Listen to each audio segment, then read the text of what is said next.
write super intentionally as like nice prose. So I'm going to give you like a context. There's some informal sort of narrative, and then within what I'm going to read, there are two things that actually maybe represent my writing.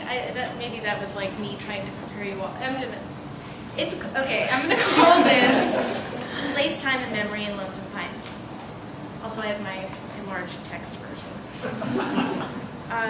On November 9th, I rode the Lynx Route 102 to the 48 into Pine Hills, disembarking on Powers Drive to walk to my grandmother's previous home in Lonesome Pines on Tebbets, a house in which I spent many summers and learned life from my namesake with the red hair, Lorraine. My grandmother's house was a kind of brigadoon. It existed as a place connected to nothing greater than a neighborhood block, entered and exited only by backseat rides.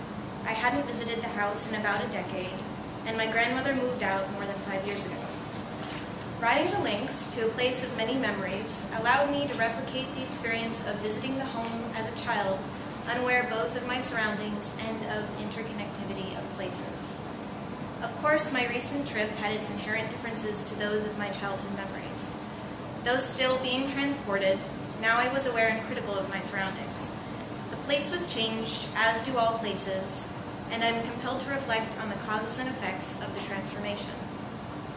I think of this change in a few time frames.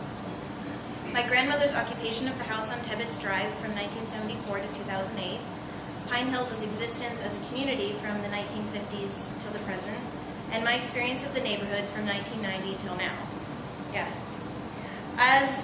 Begun as a bedroom community for what was then Martin Marietta, Pine Hills flourished as an upper-middle-class suburb from the mid-1950s.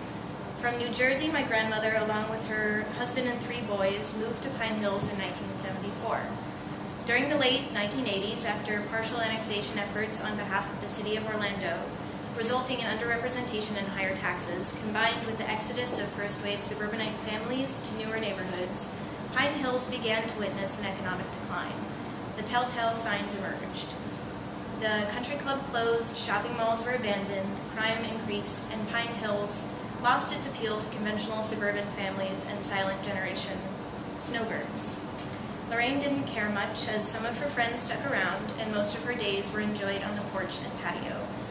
Despite efforts to prevent crime and provide more government services, police patrols, and community programs through the Pine Hills Safe Neighborhood Partnership and a strategic revitalization plan, the neighborhood still struggles to free itself from the unloving nickname Crime Hills.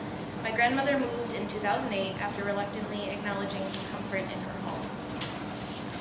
Despite all of this, the story I'm qualified to tell is that of my own experience of time and place.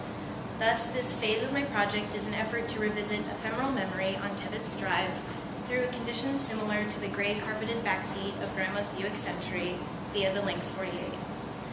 I'll begin by offering a poem in reflection of my day riding the bus, though I'm aware that there will be words it's not about poetry. It's called To Friend, or You Are 3 Times Late, 1:34 p.m. Navigate new dead ends through streets of birds pumping uncontrollably at dangling drapes and fear of lights that illuminate my desired undiscoverables bare to the cats. Drive me back to dry dark, but next time offer your hand like onion in an ointment over my puddles. This is short. Additionally, I'll read an incomplete reflection of my grandmother's house on Tebbets Drive, incomplete as it is a landscape of my dreams, always revealing more of itself in a kind of inaccessible hindsight. I'll call it Lonesome Pines. Grandma with the red hair veiled the settled smoke from cigarettes of 30 years, though thinly and never for her own satisfaction. Gummy, orange-scented fresheners forgot homographics, and security chimes strictly measured outgoing air. It was always the afternoon.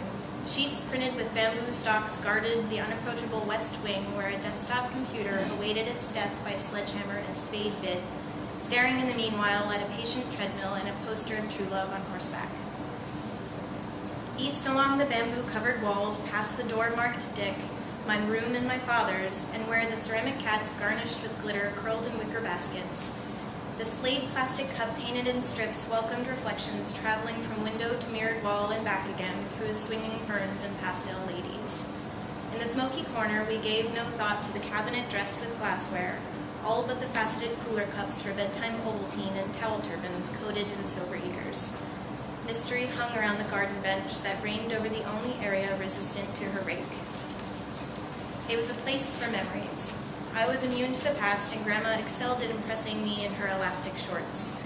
There was nothing that her varicose veins did not charm with apparent wisdom and complexity. I loved her garbage cans, and when her softly speckled arm dipped into the pool filter within porch view. Lizards huddled in the U, waiting only to be caught by chlorine and their daily splash rations in between my cannonballs and in between my milk jugs. Go fish with Rose, whose roof fell in, filled some of the extended golden hours filtered through the tinted vinyl, coloring carpet and air alike as words crisscrossed without any need for the gray eraser cap. Open the VHS cabinet. Let me alone behind the closed door with the red wire coach, and then I'll blush at the public affairs on the guide before swiveling the mammoth below Chinese fans and cage myself under the wicker chase. Only you are light enough to lie or sage enough to sit reflective upon the wall of peacock chairs and guard the pocket door with a little lever that flapped from my finger